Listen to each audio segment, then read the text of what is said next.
ọ bụrụ na ịmanye na o teela na kemgbe ụwa ka Biafra nọ, ndị ụwa wee makwara ya mara, ị ga-ekiri onyonyo a ma gee ntị ka ị wee nụ ka esi akọwa ya.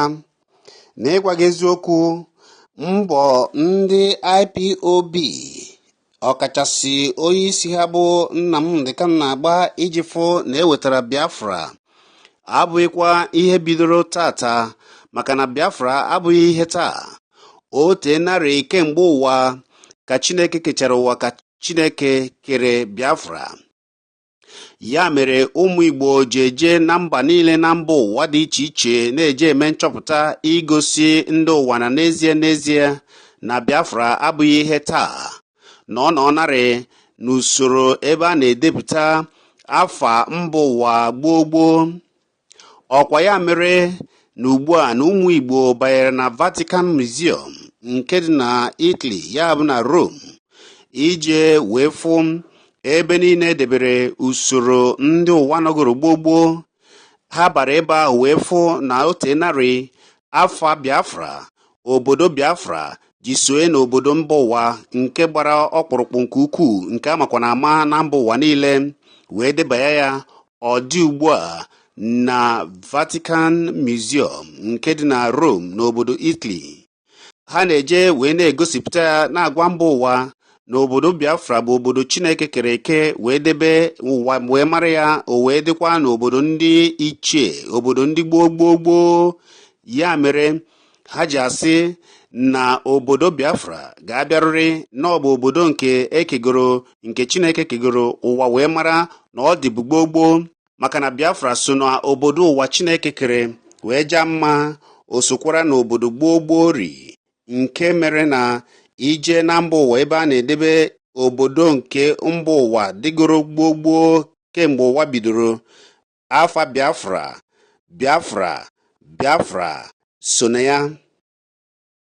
Ya mere ka ị wee were ntị gị wee nụ ma were anya gị wee fụ ya ugbu a, ebe ụmụ ụwa ji echọpụta ebe a na-edebe ya usoro na ka esi mara n'obodo mba ụwa niile, n'ebe a na-edebe ya na Vatican nke dị na obodo Rome na obodo Italy kpọmkwem.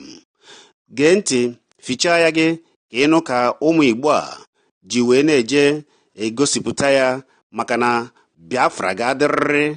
Ọ bụ na ikwere ugbu a kwee, ma kirie nke a, gosikwa ya ụmụnne gị ndị ụwa, ndị ikwu na ibe gị, zijere ha ozi ma gosi ha onyonyo a na Biafra dịbara kemgbe ụwa, na ọ bụ Chineke kere ya, ndị ụwa wee mara ya mara, na ọ dị n'usoro nakwa ebe niile a na-edepụta obodo ndị ụwa bidoro na gboo.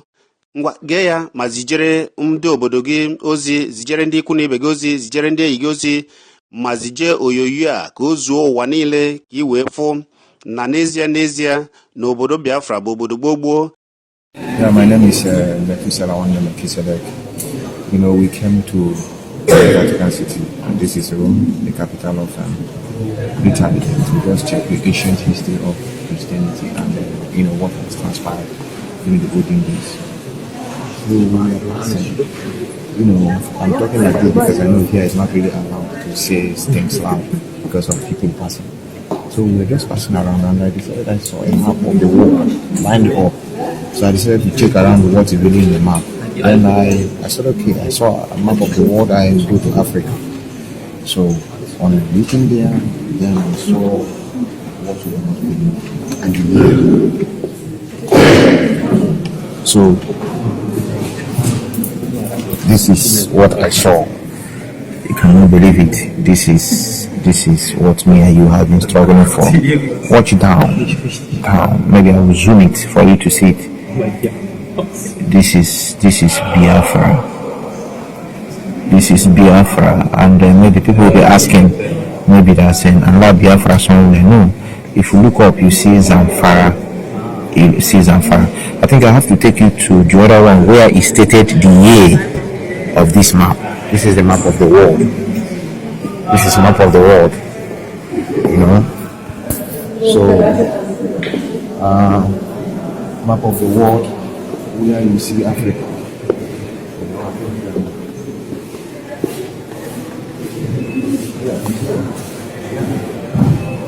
Here is where you see 1571 to 1638. He stated this terrestrial globe by G.J.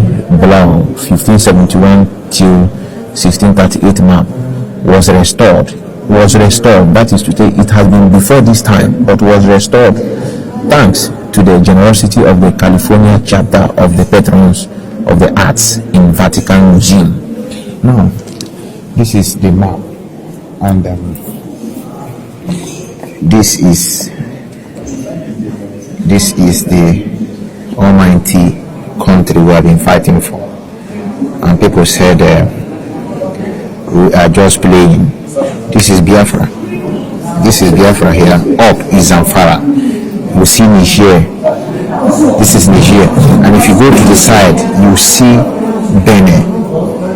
You will be looking. This is Benin, somewhere here. Yeah. This is Benin Republic. And this is what? This is Biafra. Basically, Niger is up. Basically, Zamfara has been there for a long time. You know, so this is where we're gonna drop the curtain. I tell you, we will continue fighting this battle till we achieve Biafra. All the Biafra.